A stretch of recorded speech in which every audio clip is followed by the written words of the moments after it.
The trapdoor swings open without much fuss. It isn't even locked, perhaps left open for when Wright asks for some midnight snack. I'm sure the coast is clear, of course, before I pull myself and McCullough up. A butler of theirs is nowhere to be seen. He's probably sleeping and tending to his master, or doing some extra late-night work before turning in for the night.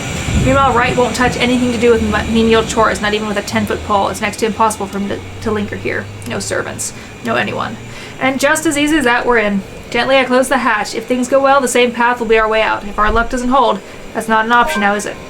People waiting for me. I really don't want to think about what might happen. Sometimes it's best if we simply revel in the little victories. They're great blessings when everything else is going against you. And in a place like this, fraught with unknown dangers, it's a feeling that lasts only but a second. Suddenly, a sob, ringing out from some distant part of the house, echoing through its empty halls. Beside me, slumped on the ground, pale and breathing heavily, McCullough immediately tenses. Her eyes go wide and she grips the side of the counter with a force that might be enough to crack it if only she has the strength. As it is, she can barely stand. She hasn't fully recovered. Makes sense of the 3 or more days without proper food or water. And it's this weakness that puts the fear in her eyes. She's aware. If something happens, if there's a need to run, she won't be able to. She's a liability at this point. Holmes, I really don't think going any further is a good idea. Look at this place. Everything seems fine. Nothing's off. Maybe we should just go? I really don't like the sound of that. You really don't have to come with me. Just until the kitchen, yeah? We're already here. You've done your part. From here on, I'm going on my own. Yes, I said that, but... Can you even stand? She doesn't You'll answer. only be putting yourself in more danger if you follow after me. You have an easy way out of here. Stay here. Once you're okay, I need you to get yourself out of this place. What? I'm not going to leave you! Well, I'm not taking you with me either, lady. So it's here or out there. You really are mad, aren't you? Probably all will be, if no one fixes this little curse problem we have. You think you'll find something in here? This is just a mansion, for God's sake! Maybe. It's worth a shot. Besides, if what we're hearing right now says anything, I'd say scumbags. Who?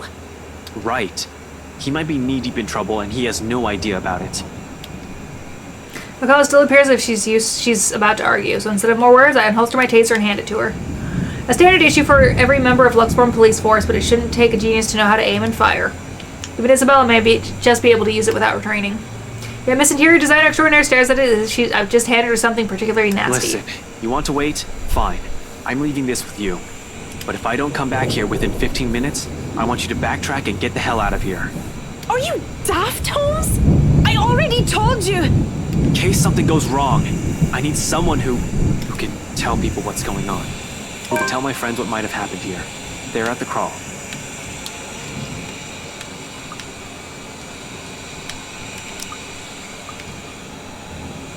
You know the place, right? I trail off, letting the meaning of my words hang in the air. I want to be optimistic about this, really. However, I'm going against something almost everyone can't quite understand. I'm just being more realistic with my chances. McCullough seems to understand this as well after what I've said. Any sign of protest has already died from her tongue, and she simply looks at the taser quietly. After a moment, she just nods. Beyond the walls of this room, the cries continue to grow louder, and I take it as a sign to leave. Without another word, I slip out of the door. Like a siren call, her voice beckons. Finding out who that is seems a good place to start as any. I keep to the shadows for the most part.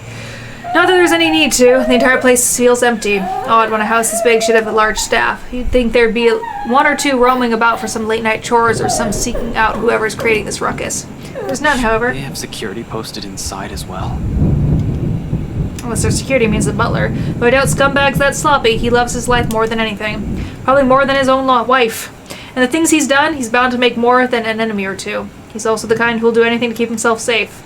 Alive. I wonder what he'll say when he finds out that there's something not human living with him in his own house.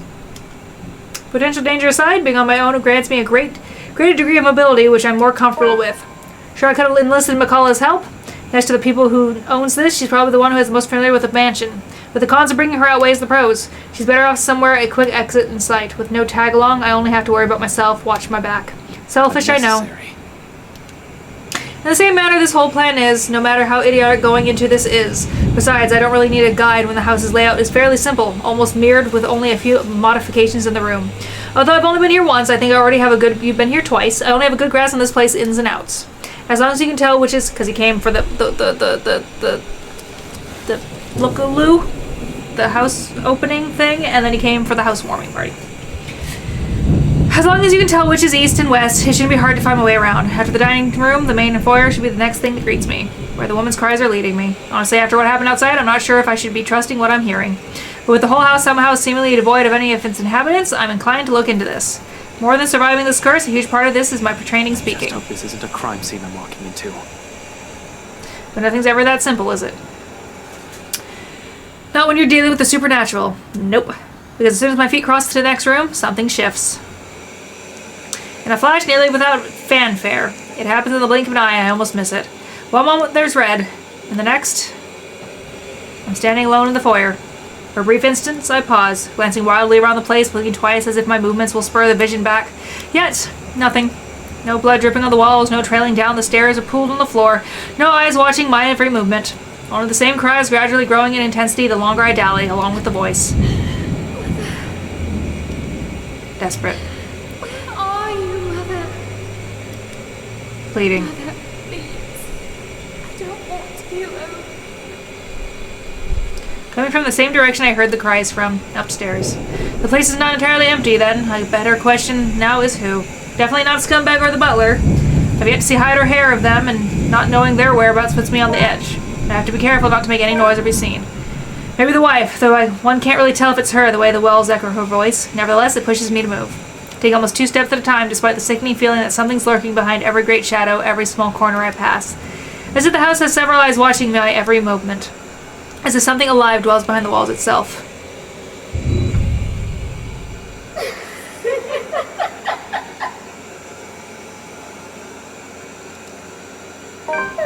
I try to shake it off. But the uneasy sensation has already made home at the pit of my stomach. Dread, and it only grows deeper the closer I get to her. The relative emptiness of the place doesn't help either. Neither does the harsh wind battering the windows nor the sheets of rain pelting down the roof. For a fleeting second, I find myself wishing for Scumbag to simply show up. I don't get too far down into that train of thought. Abruptly, the cries stop, replacing it with, She's here, Mother. She's going to take me. She won't leave, Mother. I don't want to go with her. Go away. Mother! Mother, she's here! Help! that can't be good. Adrenaline overcomes me in a rush. In no 2 heartbeats, my feet's already moving. My feet are already moving. It's not feet is already. It's my feet are already moving before any sense can catch up or doubt creeps up to me. My hands ready at the holster as I hastily set off for the far side of the hall. One alarmed footstep after another while struggling to keep the sense of panic at bay. A door lies ajar at the end and coming from the floor above. Going to hurt me! Help me! I do not hesitate. Moving in, despite the lack of light, the steep stairs with the thick layers of dust kicking up with every step, I pause only a moment upon reaching the top. Then without wasting a second, I push the door open. She sits in the middle of the room, shoulders hunched, shaking. Her hands cover her face as she weeps, oblivious to my presence. It's as if she heard neither my footsteps nor the soft creaking of the door. Continuing undisturbed, like I'm standing in a time far removed from her. She doesn't even flinch when I call out to her. Are you alright? Mother, I've done it, Mother. Take me with you, please. Still hear her. She's here. Help me! Help me, please! Belatedly, I notice the blood on her hands. If it's the same one drenching the whole attic, I'd rather not know. How the whole room has ended up like this is the least of my problems at the moment. Even the single human body doesn't have this much blood. So, bodies? The thought sends an unpleasant twinge in my stomach. Does Wright even know about this? He's bad news, alright, but this is beneath him. I'd definitely balk at first sight of it. Anyone will. Yet the woman lingers here, unmoving by the sight, letting her sobs fill the room, repeating the words over and over again like a prayer of salvation. To whom? The mess of parchment she has left on the floor? Just what the hell is happening? Lady, are you? The rest of that question never makes it out. I don't even see it coming. Should have been more aware and on guard, really. But there's little I can do when a well-placed blow to the back of my knees makes me stumble. The momentum alone sends me reeling forward. It's barely even registered in my head that the woman is gone and the room as normal as it can be. Not above the pain suddenly shooting up my side when I hit the floor. I don't even get the chance to get my bearings back when a hard enough blow to the stomach causes me to buckle down and land heavily on my knees. Gasping, I fumble wildly for my gun, although before I'm able to turn, level it, and shoot, a hand grabs my wrist and twists it. Hard. A gasp. A grunt. A cry of pain slips past my mouth. The gun falls to the floor with a thunk. As soon as it lands, a foot kicks it out from my reach and it slides uselessly under the bed. Agony suddenly explodes in my chin, jerking loose a sharp cry of pain, and stars fill the edges of my vision. A brief moment of regret hits me from her leaving my taser Mikala when a piece of cloth closes around my neck.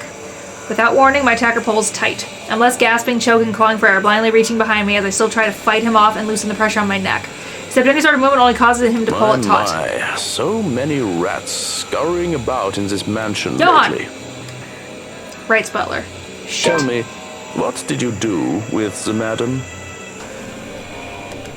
I have no idea what he's talking about. Did something happen to Hannah Wright? Go! You asshole!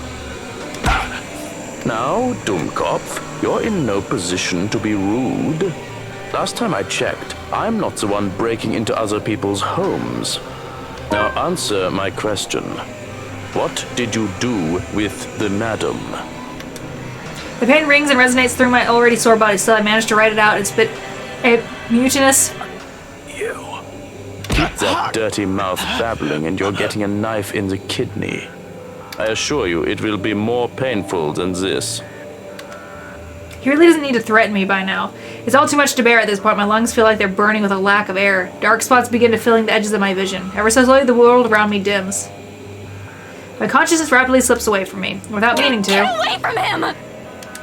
Hearing that voice, it's as if I've doused with a bucket full of ice, cold water, familiar, too familiar. And more importantly, it shouldn't be here. It shouldn't be It shouldn't be here. She shouldn't be here. Immediately, my eyes snap open. And right there, right on the attic doorway, stands Isabel, of all people. A rolling pin on one hand and a standing issued police taser in the other. My taser. She must have borrowed it from Mikala. Where else could she have gotten it? I doubt she has ever used one, even. Hell, the way she holds it right now, this guy can easily disarm her in one hit. But there's something in her eyes. Although there's a look of fear in them and her hands shake, she keeps the weapon trained and pointed at Scumbag's lackey. Untrained or not, she's not planned to leave here without putting up a fight, it seems. Admirable, really, but it's just not something we need right now. I need her to be away from here.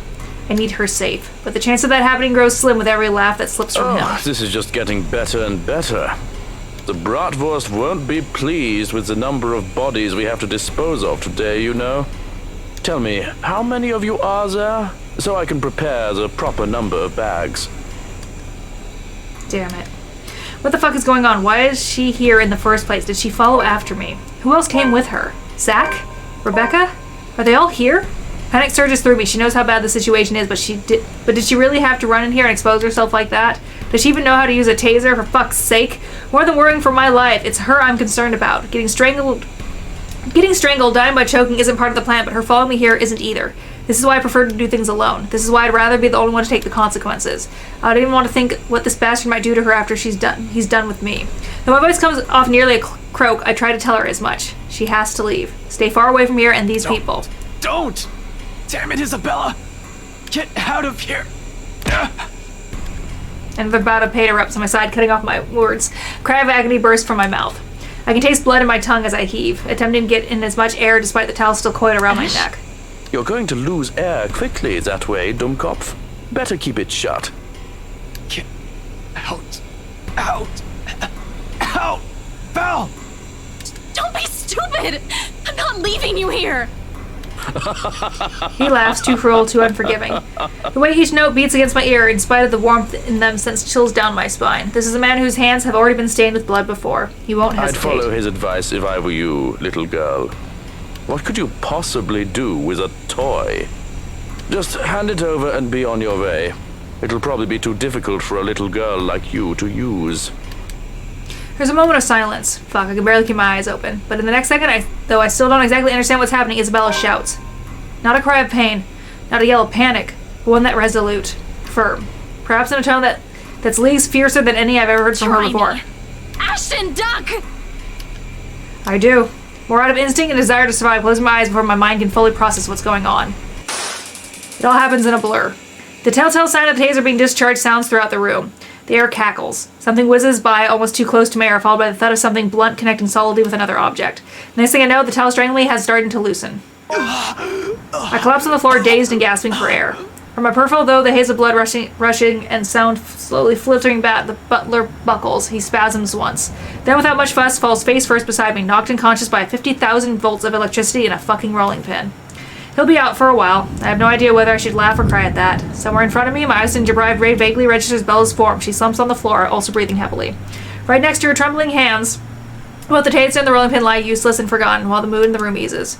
A long, gradual process of the tension lifting. For countless seconds, we remain quiet, with only our short gaps and sighs to fill the silence, allowing the adrenaline ebb away and both our breathing to slow. Not a true repose by any means, but simply a brief respite.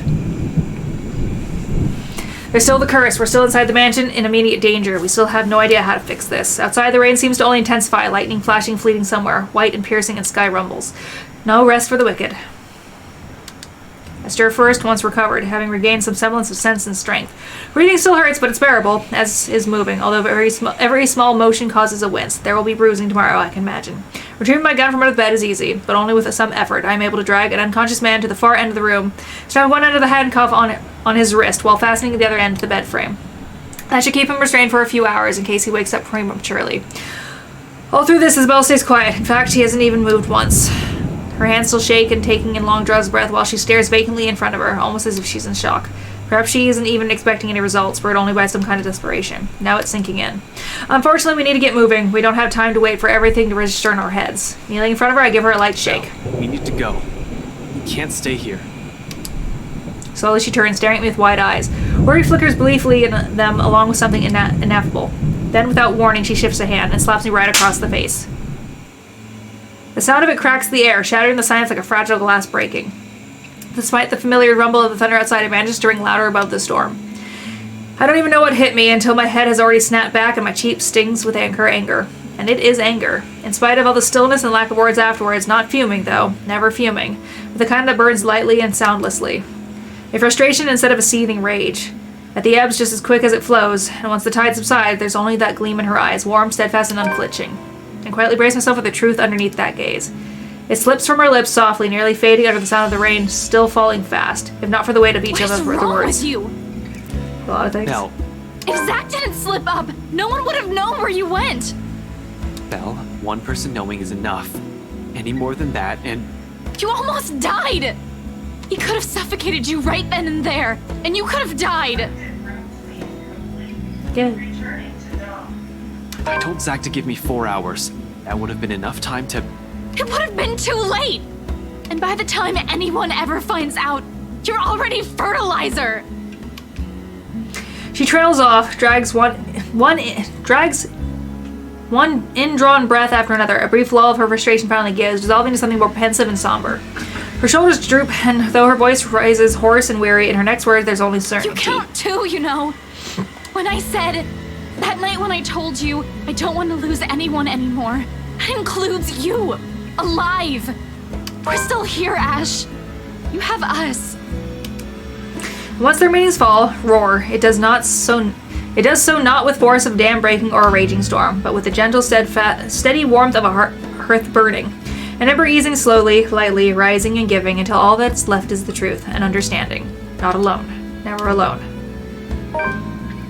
It lingers, even as we both drift back into silence and her words take root, because in the gratitude that swells after is another warmth blooming. Pleasant, welcoming, like finding home, like finding ourselves in the haze of squall has left, creating something fragile yet immutable in both of us.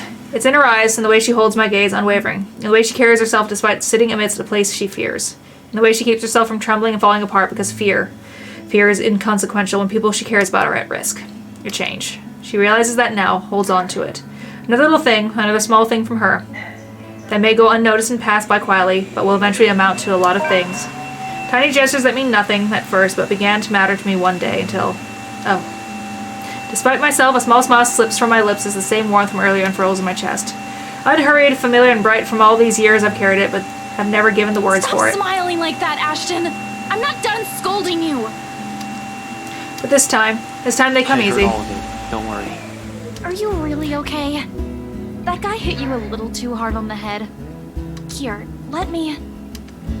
I reached up just as she extends a hand towards my face, catching her wrist in a light grip, drawing it close and folding her hands in between mine. Although her expression does shift into mild confusion, she does not pull away like I'm expecting. She simply stares at me, searching. For her to allow a gesture from me that's perhaps too close, it tells a lot how far things have already shifted in the past few years. Cradled in mine, her hand still trembles. Most of the tremors has already subsided by now, though. I doubt it will fade away this soon. even as I trace the lines of her palm in what I hope is a comforting gesture. Belle. For what? Is this about what happened tonight? You can apologize later when... No, well, this too, but it's not just about this. It's for a lot of things. For calling you clumsy, and careless, and a scatterbrain. Are you sure this isn't a concussion? You would think that, wouldn't you? Well, you don't usually apologize. Yeah, I know. I'm sorry about that too. For all the times I've teased you and made you cry. Unexpectedly, her fingers tighten around mine, our hands falling between us as something tender shifts in the air. Another exhale. Another drawn breath eases out of me, filled with every hesitation and uncertainties, but when I finally choose to break the silence, it's only when I know what will slip past my mouth is that one truth I will hold against But the for world. all those callous words, despite all those, there's nothing I don't love about you. In fact, those things, I love those. And everything. Everything that's you. For a long moment, she offers no response. Her grip on my hands merely tightens. Although my heart's pounding hard against my ears, I take a chance and look up. Slightly leaning away and giving her a cautious glance, more than ready to hear her rejection. And it is one, despite the smile on her face, if it can even be called one, of course. There's a pained aspect to it I can hardly name. Regardless of what it means to her, or what she intends to convey with it, the sight of it alone makes me regret ever mentioning anything. It's almost as if she's forcing herself to push out the next words out of her mouth for the sake of not hurting me. Now that I won't be able to take it. If these feelings will only put a heavier burden on her, I'd rather not have said anything at all. As expected, with one last squeeze of the hand cradling hers, she pulls her hand away from mine.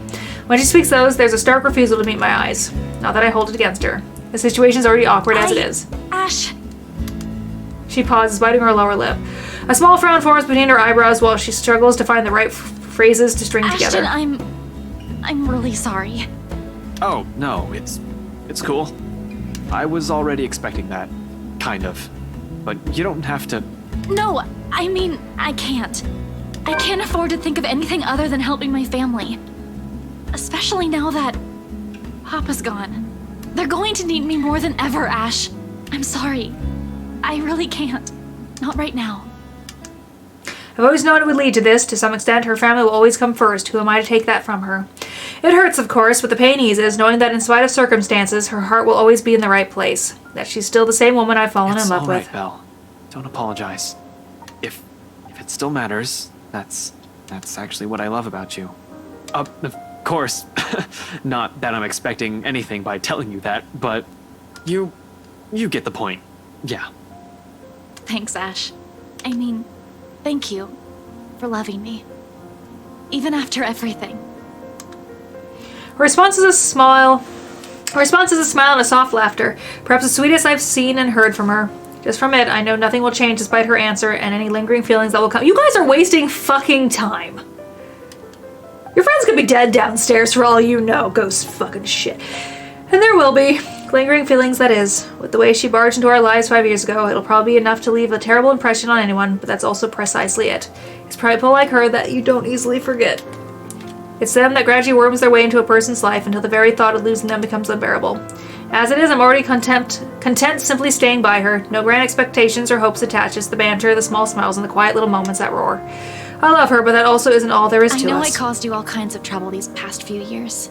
Hey, whoever told you I'm doing this for free? After we're done with this curse thing, you're gonna owe me a year's supply of ice cream. Yeah, we'll see. Another laughter, this time from both of us, then she hits my arm with a light punch. Familiar, warm, bright, and hopeful, much like everything about her. And it is strength enough to keep me going as I lead us both out. Power still hasn't come back. Oh dear, power still hasn't come back when we make our way downstairs. Tricky considering the stairs to the attic are a bit cold. One misstep and anyone might end up slipping and falling. You're lucky if that's all that'll happen to you. With the stairs this steep, a broken neck is likely outcome. Thankfully, Isabel is here to guide me through the darkness. She knows this place better than anyone, after all, in spite of all the misfortunes it has brought us. Careful, the floorboards over there aren't very sturdy. Right on cue, the same board I'm stepping on creaks and suddenly breaks. The pieces falling somewhere with a dull thunk. Shit. Scumbag wouldn't be too happy about that. Ow, foot. See? I told you so. You never listen to me.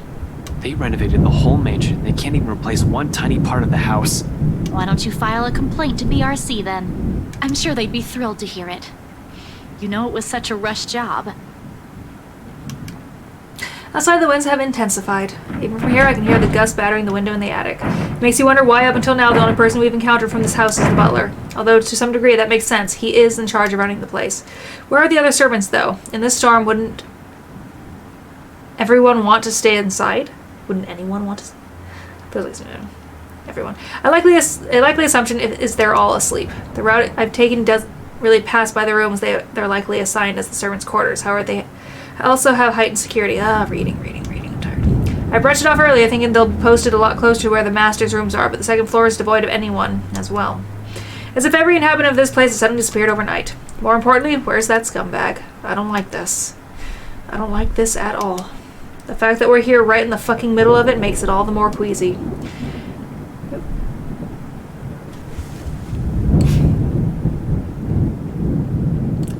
You shouldn't be doing that. You should not be turning off my screen. I have it set to not do that.